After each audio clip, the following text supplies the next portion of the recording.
Oke, halo teman-teman, balik lagi. Nah, tadi tuh dari awal ya sampai akhir tuh kita nanya terus ya. Benar, kita berdua terus yang nanya. Sekarang kita tuh mau gantian nih. Kita udah mendapat pertanyaan dari teman-teman Muda Kalvari, ada teman-teman dari OMK Kalvari, ada juga dari teman Catholic Legends dan juga dari teman-teman Miss Dinar Kalvari. Nah, pertanyaannya apa? Langsung aja kita saksikan. Di layar. Kembali ke TV layar. Halo, aku Arga dari perwakilan OMK Kalvari Channel. Aku mau nanya nih, apa sih purgatorium itu? Sama dari mana sih kata api penyucian itu? Terima kasih. Oke, ini Romo Riki yang jawab. Susah saya ya. Nah, Bagian yang penyucian harus Romo Riki. Kita perlu menegaskan juga bahwa purgatorium itu bukan api pencucian ya, tapi api penyucian ya, dari kata suci ya. Penyucian. Api yang menyucikan sebetulnya. Memang itu sudah menjadi bagian di dalam tradisi gereja, paham purgatorium itu dilihat sebagai sebuah tempat antara sebetulnya. Kan kalau misalnya kita semua ya, itu kan pasti akan meninggal. Dan kita semua nanti akan mengalami kebangkitan. Tapi kan itu nanti ya.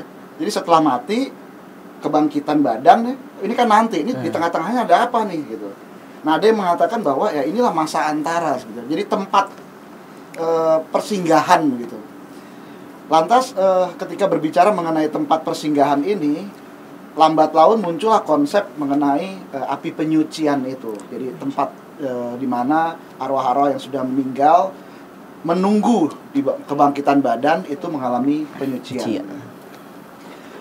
Bagaimana gambaran api itu mulai muncul? Memang ada yang mengatakan di ada data-data biblisnya yang mengenai api-api itu. Tetapi memang gambaran mengenai api penyucian itu sebetulnya lebih banyak dipengaruhi terutama di abad pertengahan melalui tradisi yang namanya tradisi apokaliptik, jadi tradisi gambaran kita mengenai akhir zaman itu digambarkan dengan sesuatu yang sangat menakutkan gitu. Terutama di abad pertengahan. Itu juga karena apa? Karena muncul juga ada pencampuran tradisi-tradisi macam-macam yang non-Kristiani tentu saja, ada campuran macam-macam di situ. Jadi kita lantas punya gambaran seperti itu. Jadi api penyucian itulah tempat yang sangat mengerikan di mana kita semua akan mengalami itu sebagai upaya untuk menyucikan diri. Tetapi lantas sebetulnya terutama di dalam teologi ya, karena saya dosen teologi tentu saja teolog-teolog atau para pemikir gereja zaman sekarang setidaknya modern lebih cenderung memahami purgatorium itu atau tempat antara itu bukan lagi sebagai tempat yang menakutkan yang di mana api menyala-nyala itu ya, tetapi justru sebagai satu tempat perantara di mana orang itu disucikan ya. Tetapi gambaran nerakanya, apinya itu sebetulnya udah hilang gambaran api-apinya itu. Tapi menjadi tempat penyucian gitu. Tempat penyucian. Bagaimana orang lantas bisa menyucikan itu? Lantas gambaran bahwa sebetulnya setelah kita meninggal itu kita menjalani tahap-tahap itu ya. Ketika kita senantiasa memperbaharui komitmen kita untuk dekat dengan Kristus, nah itu perlahan-lahan relasi kita di dalam masa antara itu dipulihkan lagi. Jadi kematian itu bukan status akhir kita, tapi setelah kematian kita pun selalu diajak memperbaharui komitmen-komitmen kita. Untuk itulah mengapa kita juga di satu sisi diminta untuk mendoakan orang-orang yang sudah meninggal kan, saudari-saudara kita yang sudah meninggal. Maksudnya supaya apa? Di satu sisi kita mendoakan mereka supaya mereka juga dalam perjalanan tahap penyucian ini itu juga dikuatkan juga gitu. Untuk bisa konsisten lah ya berbahasanya sekarang. Untuk konsisten, kuat untuk menyucikan diri. Jadi sekali lagi gambaran yang menakutkan ya.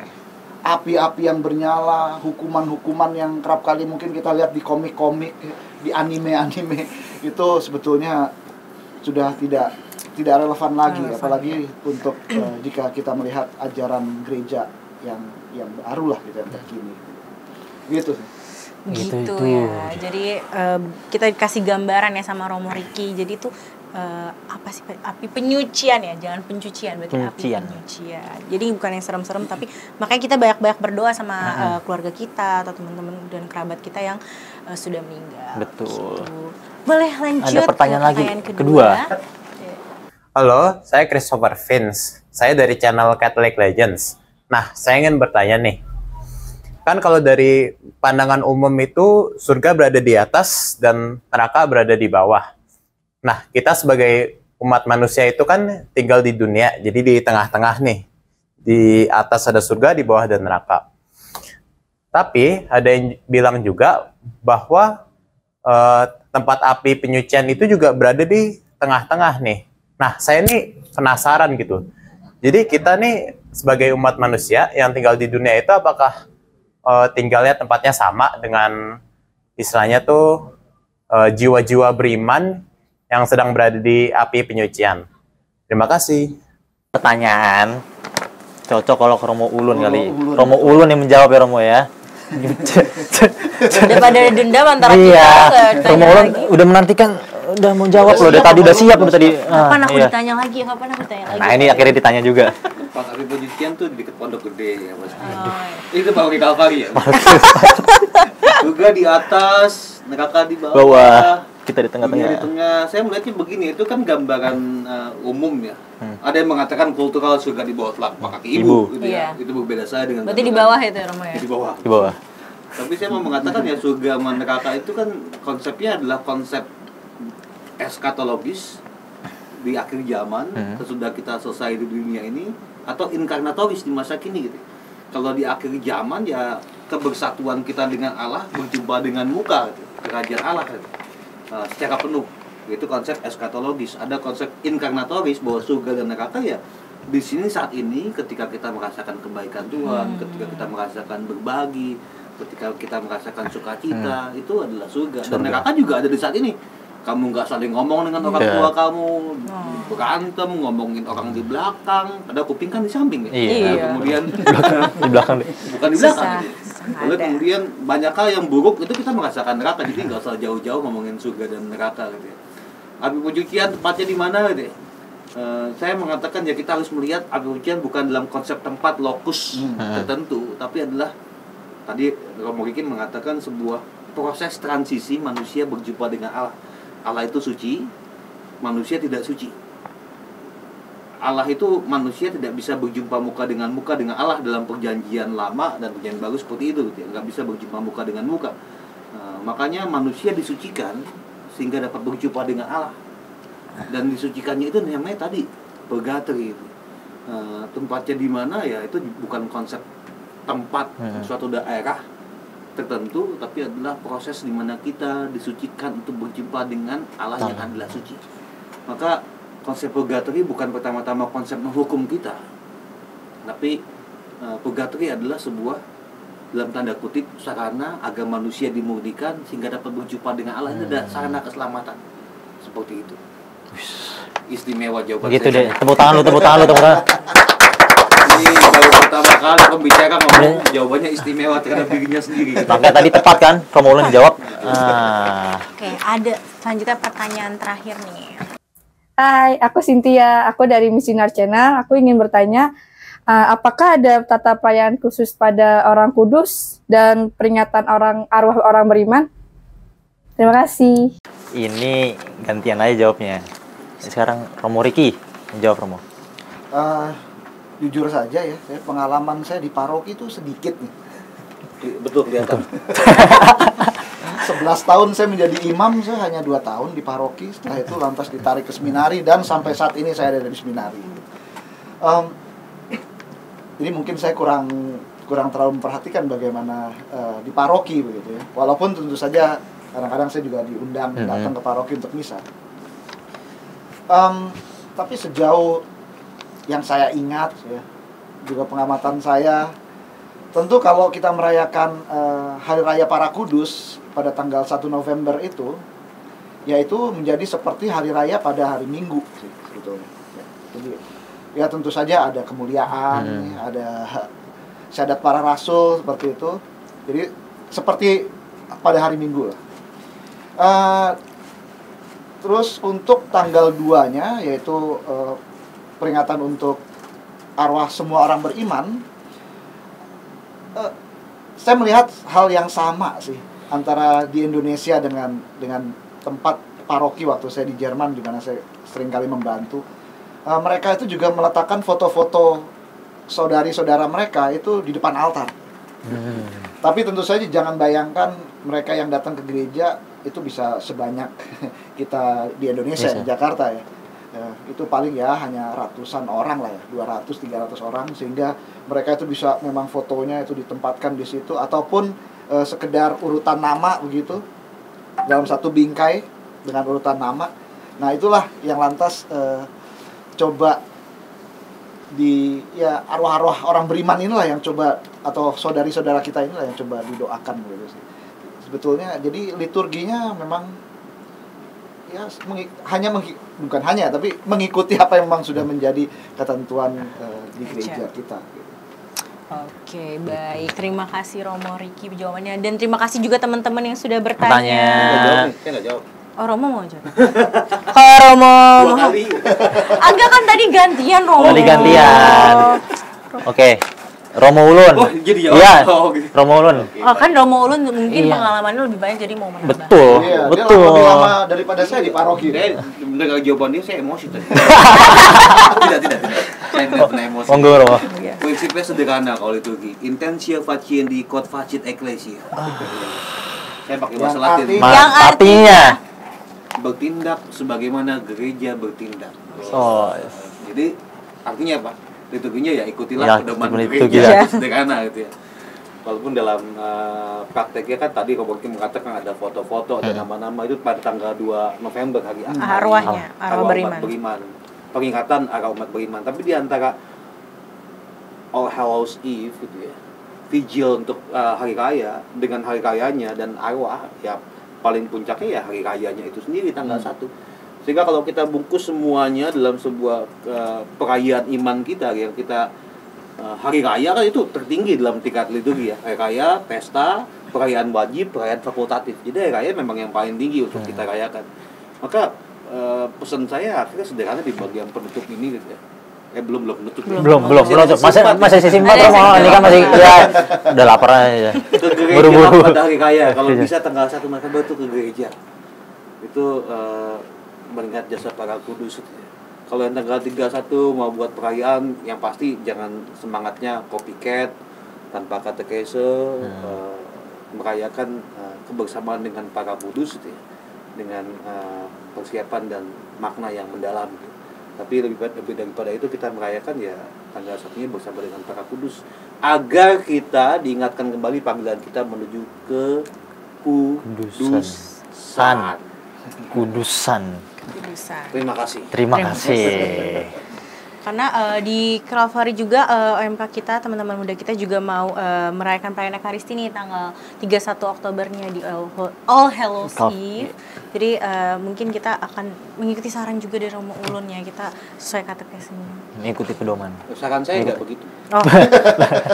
beda lagi kan Net. Gereja tanggal 1. Iya, tanggal 1 ke Iya. gereja. Tapi kita juga kasih saran ke teman-teman tanggal 31 juga ke gereja karena kita mau ada perayaan Ekaristi Gitu Romo. maksudnya. Romo bantu promoin dong. Mas. Iya, tanggal 31. Itu penutupan bulan Rosario. Betul. Maksudnya ayo lah Romo build in. Ini ya. Tapi ya sekali lagi supaya semangatnya bukan semangat ikut-ikutan. Nah, Yang itu. paling pokok adalah tadi dikatakan Romo Riki, ada semangat berbagi, intensio, berbagi, bukan semangat eksibisionis untuk yang serem-serem. Iya. Bukan ya, Halloween itu bukan pada yang Gitu ya. serem-serem gitu ya. Benar. Kita bukan pertunjukan dari yang namanya ensiklopedi, semua isi dari film dunia lain, tidak ada Bukan. Tapi adalah perayaan iman bersama-sama untuk jalan menuju ke kudusan. Gitu Bagus Net. Istimewa sekali Romo Riki dan Romo Ulun. Oke, teman-teman tetap menyaksikan podcast All Hallows Eve karena kita masih ada segmen terakhir. Tunggu.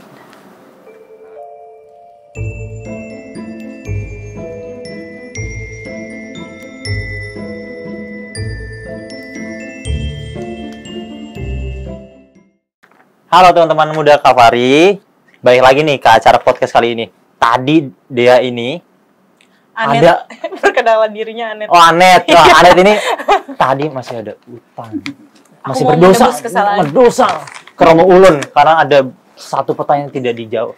Tidak Ditanyakan ditanyakan. kepada Romo Ulun. Untungnya saya mengupload 70 kali 7 kali. Nah, untuk Silakan, menebus Anet. kesalahannya saya mau nanya nih Romo. Kan tadi Romo Riki udah bahas nih perayaan di Eropa. Sana kayak gimana. Nah, dari Romo Ulun sendiri nih, kalau perayaan-perayaan itu diimplementasikan atau menjadi inspirasi anak muda di Indonesia, karena di Indonesia kan belum ada ya sebenarnya perayaan All Hallows Eve atau All Hallows Day ini. Menurut Romo kayak gimana?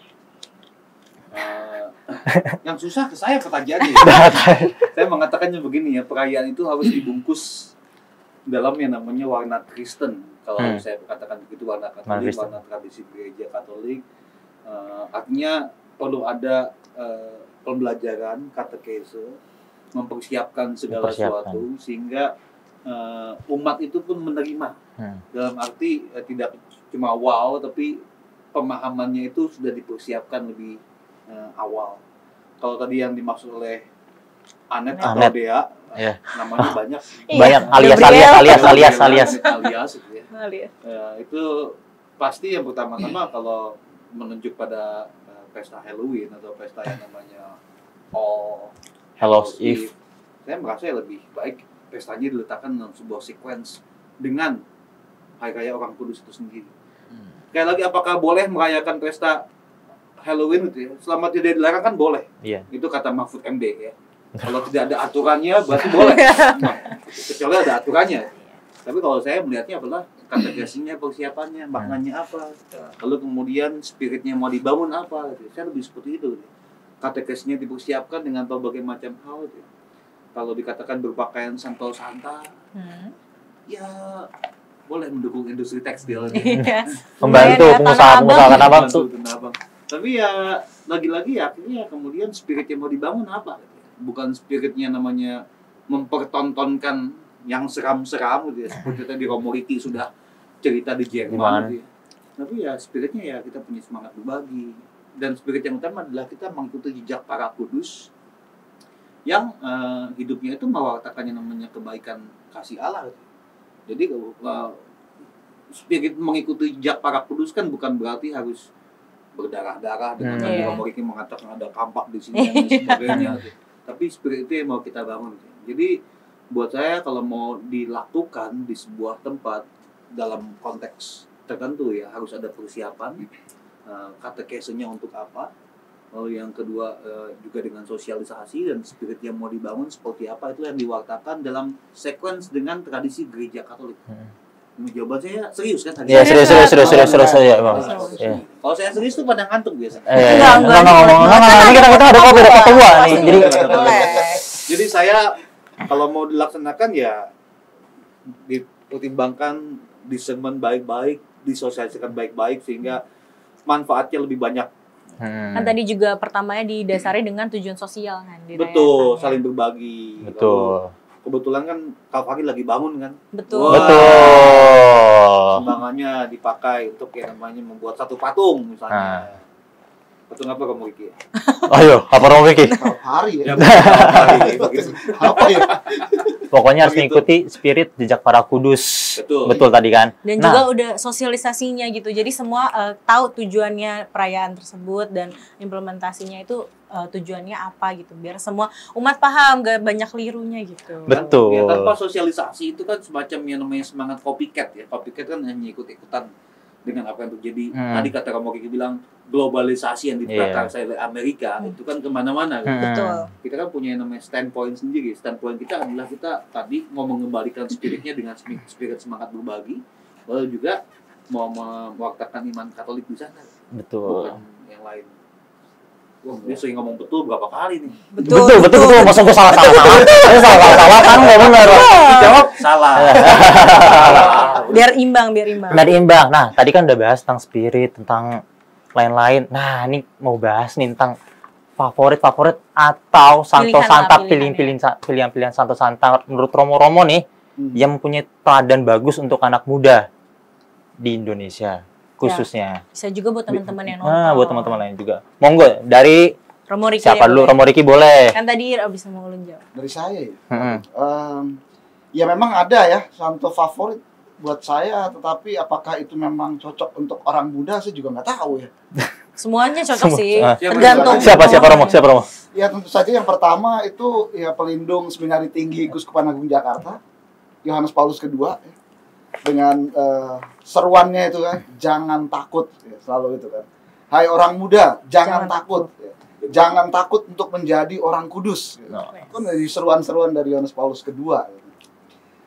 Selain itu ada juga seorang santo, ya anak muda ya, yang baru jadi santo itu zamannya masa pelayanannya Paus Fransiskus kalau saya tidak salah, Carlo Acutis. Kalau Bapak Ibu atau pemirsa semua tahu, itu orang muda loh. Orang muda senang main game. Jadi memang hidup di dalam konteks zaman kita nih, abad ke-21 sebetulnya. Dia itu mati karena kanker. Tetapi dalam sakitnya itu, yang lama itu, dalam sakitnya dia justru memberikan penghiburan kepada orang-orang yang dekat dengan dia. Nah, keutamaan inilah yang akhirnya menjadikan dia seorang santo. Buat saya yang menarik adalah apa yang dia katakan. Ya. Dia mengatakan begini, semua orang dilahirkan itu original, asli, unik, tanpa kepalsuan. Tapi ketika dia meninggal, menjadi fotokopi. Artinya, kadang-kadang kita itu tidak menjadi diri kita sendiri ketika kita meninggal. Kita tuh mengkopi-kopi dari orang-orang lain sehingga originalitas kita itu hilang. Jadi mungkin di satu sisi perkataan dari Santo Carlo Acutis ini yang anak muda, bayangin anak muda loh yang ngomong nih. Di bawah umur 20 tahun. Di bawah umur 20 tahun, masih muda sekali. Oh, dia senangnya main game kok. Main game. Dia katanya bisa main game tuh bisa lama gitu. Tapi dia bisa mengatakan itu ya. Semua orang dilahirkan original. Tapi ketika mati fotokopi. Jadi mungkin ini teguran juga buat kita ya. Iya. Bahwa ingat originalitas. Jangan kita lantas menjadi orang lain ketika meninggal, tapi ya tetap jadi diri sendiri. Jadi otentik. Iya. Gitu sih. Kalau dari Romo kan ada Carlo Acutis, Yohanes Paulus II. Itu kalau favoritnya Romo buat teladan anak muda. Sekarang Romo Ulun. Ini harus lebih ger nih. Akhirnya saya ditanya juga. Iya, ini kan emang harus ganti-gantian Romo. Saya udah pikir saya bakal ditanya enggak nih gitu. Pasti ditanya Romo. Jawabannya itu kalau sudah semakin lapar itu kayaknya semakin serius gitu. Gimana Romo? Kalau saya melihatnya ya, saya kagum dengan semua kehidupan para santo santa dengan segala keunikannya. Gitu. Menurut saya ada santo yang paling sibuk. Sibuk. Ibaratnya kalau surga ada call center. Dia paling sibuk. Dia gitu. namanya Antonius Padua. Kacamata hilang. Antonius Padua. Kunci hilang. Antonius Padua. Dompet hilang. Apapun hilang minta ke Antonius Padua. Dia paling sibuk. Yang kedua Bunda Maria. Sibuk sekali. Novena kepada Bunda Maria banyak banget. Benar. Itu santo-santo yang paling sibuk. Paling populer, paling sibuk. Saya dekat dengan mereka dan mereka dekat dengan Berarti barangnya sering hilang. Hilang kayaknya nih. Tapi mama saya, almarhum mama saya, itu nyebut Antonius Padua tuh sakit bisa 5 kali. Apa 10 kali. Di mana ya kacamata saya? Antonius Padua baru saya. Ini juga pengalaman ibu-ibu di mana-mana sama gitu ya. Tapi itu dekat dengan keluarga saya gitu. Saya nggak tahu dekat dengan Romo Riki atau enggak. Tapi saya melihatnya begini ya, sekarang saya tuh kagum hari-hari ini gitu ya dengan Santo Yosef. Pertama Santo Yosef. Santo Yosef itu dalam kitab suci tidak pernah berbicara. Nggak pernah berbicara. Temukan Santo Yosef di kitab suci berbicara, saya traktir makan di Taifung nanti malam. Traktir makan gimana? Nanti malam, berarti kita harus gimana? Betul. Enggak pernah. Tapi Santo Yosef adalah pribadi yang setiap kali mendapat mimpi dia tuh taat melakukannya. Jadi Santo Yosef itu diam, tenang. Tapi dalam diam dan tenangnya itu dia melakukan kehendak Tuhan. Kalau muda ya, sorry ya, kalau saya mau mengatakan kita itu kehilangan yang namanya aspek ketenangan. Pengennya bergerak sana kemari, bergerak kemari, kita nggak bisa yang namanya hening dengan yang namanya HP dan lain sebagainya. Betul. Kalau ini pribadi yang tenang dari jam 11 malam sampai jam 7 pagi. Saya itu pribadi yang tenang gitu. Jadi kalau saya melihat dari Santo Yosef itu ada hari-hari di mana kita memang harus tenang, diam, berhadapan dengan diri sendiri, berupaya mendengarkan suara Tuhan dan melakukannya. Itu Santo Yosef. Yang kedua yang saya kagum tuh Barnabas. Ingat ya, Barnabas. Barnabas bukan Barabas. Oh, Barnabas. Nah, Barnabas. Nanti kalau Barabas dibebaskan. Wih, Ih. lulus. Lulus. Pelajaran agamanya lulus. Ternyata Diam-diam. kaget ya no. Diam-diam dirinya sendiri. Diam-diam menghanyutkan dirinya sendiri. Barnabas itu luar biasa. Barnabas itu tokoh yang menerima Paulus. Lalu kemudian tokoh yang membela Paulus. Tokoh yang berjalan bersama dengan Paulus mewartakan iman Kristiani, memimpin Antioquia sampai Antioquia itu bisa kekristenan menyebar di Antioquia karena Barnabas. Tapi perannya itu hilang sesudah dia itu dalam kitab suci, hilang sesudah itu dia bisa jalan dengan Paulus. Saya Barnabas buat saya itu orang yang luar biasa, yang senantiasa terbuka pada rahmat Allah dan membuat orang lain berkembang, yaitu Paulus. Itu Barnabas. Ada yang jatuh. Ada yang jatuh apa? Bintang-bintang di langit, bintang-bintang di Barnabasnya langit. setuju. Iya, setuju. Tanda. Tanda. Kita harus Make wish. Oke. Baik, pada mau juga kan. Ya. Jadi buat saya Barnabas, lalu kemudian Yosef. Saya juga menyebut kepada Romo V itu ada santo-santa yang kadang-kadang nggak pernah disebut. Siapa mau? Misalnya Yudas Tadeus, Yudasnya nggak pernah disebut. Nggak pernah pastor itu menyebut yang namanya membaptis anak Yudas. Yudas yang membaptis kamu nggak pernah. Di Indonesia kan paling banyak apa? Franciscus Saverius. Lalu kemudian Agustinus. Mereka juga dekat sama saya. Oh. Karena para kudus dekat dengan kita semua ya. Iya. Tapi ada Kalau orang santo-santo. Kudus apa Romo? Orang Kudus tuh orang apa? Orang kudus. Tadi Orang- kan sudah saya jawab, masih saya ulang. Orang yang beriman. Yang pertama lucu, yang kedua memuakan. Lanjut. Tapi saya merasa ya semua rasul itu punya kekhasannya sendiri, bahkan yang tidak kita tahu kisah hidupnya. Kadang-kadang kita tidak tahu kisah hidupnya gitu ya. Dikisahkan hanya sedikit. Rasul-rasul Yesus 12 orang memang dikisahkan semuanya dalam kitab suci. Tidak hanya disebut namanya gitu. Yakobus anak Alfeus gitu ya, atau the lesser James gitu. Yakobus itu juga tidak disebutkan kisahnya. Jadi para kudus itu ya kita bersyukur gitu ya, punya kedekatan. Yang pasti saya juga devosi dengan Santo Thomas. Pelindung nama Sendiri, Oh, Thomas. Itu pelindung nama saya sendiri gitu. Kadang-kadang kalau saya lagi kacau digeleng-geleng kepala aja gitu. Saya membayangkannya begitu. Dia tidak kedekatan dengan saya dengan menunjukkan kedekatan gereja Katolik yang kudus. Paling begitu. Oke, gitu deh. Menarik banget Mantap, ya. Jawaban-jawaban sampai banyak nih teman-teman, banyak yang bisa didapat tadi. Jangan takut, Takut, harus jadi orisinal, otentik. diem-diem, harus Bukan. bukan Romo tadi katanya diam-diam itu harus melakukan sesuatu, harus ada hasilnya. Terus juga jadi tenang kan, kita anak Tadi kan muda diem-diem. banyak gasa-gusunya. Punya waktu untuk hening, diam Iya. hasilnya. Satu tadi kan diem-diem kan, tidak hening, tapi melakukan sesuatu. Punya waktu. Iya, punya untuk waktu. hening, Iya, diam, iya, itu. Iya. mendengarkan dan melakukan. Jangan- Iya, itu Romo, itu Romo. Iya.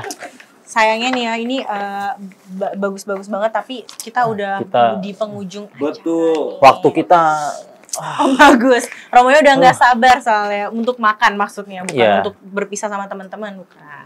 Oke. Jadi terima kasih buat teman-teman yang sudah menonton.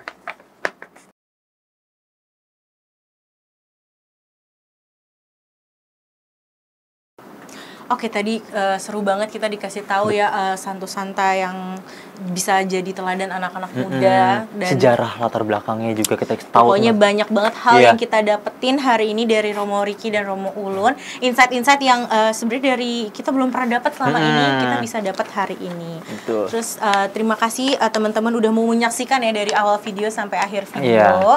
Dan yang pasti kita mau terima kasih kepada Romo Romo Ulun dan Romo Ricky. Ulun. Enggak Ya, kompak dong. Ya, kompak dong. 1, 2, 3. Terima kasih kepada Romo Ulun. Ulang deh. Aduh. Ayo. Enggak, lanjut aja. Ayo lanjut aja. Terima kasih buat ya. Enggak apa, lanjut aja. Ini kita harus dari kiri kanan ya. Oke. Tuh, 2, 3. Terima kasih Romo Ulun dan Romo Ricky sudah menyempatkan waktunya untuk berbagi ilmunya kepada teman-teman, Ilmu karena kan penting. Romo berdua ini ahli banget ya. Enggak sih. Jawabannya Enggak. kan istimewa. Oh enggak ya, enggak ahli ya. Soalnya kalau Ini saya boleh kasih pesan-pesan kakek buat OMK Kalvari. oh, Oh, boleh. Dilempar. Saya kasih begitu kalimat berapa kalimat, saya berapa kalimat. Oh, katanya mau bikin pantun ya? Enggak, Enggak bikin pantun. Terus bikin. saya sajak deh. Sajak. Aduh, sajak. Boleh, mau nambahin Silakan Romo Riki, penutup lah untuk menguatkan teman-teman. orang muda Kalvari. Nah, Ya teman-teman semua, teman-teman muda, tentu saja pesannya sangat singkat. Jangan takut untuk mengupayakan kekudusan di dalam hidup. Itu saja sih. Oke, jangan takut pokoknya anak muda ya. Oke. Romo Ulun. Pesan saya tidak singkat. Oh. Iya, panjang. Satu, terima kasih sudah terlibat dalam kegiatan OMK dengan berbagai macam cara menunjukkan engagement Keterlibatan. dalam hidup menggereja, memberi warna untuk gereja. Terima kasih untuk semua OMK yang telah terlibat. Yang kedua, OMK dengan kreativitas dan gayanya saya yakin telah memberikan sumbangan tersendiri untuk gereja di Kudus Kepada Jakarta gitu. Lalu yang ketiga, nanti pas pesta 1 November rayakanlah. Pas saya bicara tuh selalu Jatuh. Karena kan Romo tadi harapan. Hope. It's a Semoga hope. perayaan tanggal 1 November nanti adalah perayaan yang menggembirakan, perayaan yang mengantarkan kita pada sejarah gereja dengan semangat berbagi, bukan semangat yang copycat dan semangat komersialisasi, tapi semangat bahwa kita mau bersekutu dengan gereja. Dan itu menggembirakan untuk banyak orang, memperkenalkan kisah para kudus, dan juga bagaimana kita dipanggil seperti dikatakan oleh Romo Riki menuju jalan kekudusan. Lalu yang keempat ada sekitar 12. Ya teman-teman tadi kalau udah berdiri boleh duduk lagi ya. Dengerin dulu. Yang keempat, terima kasih buat Romo V, dan terima kasih buat teman-teman dari OMK Kalvari, panitia, Komsos, dan gerombolan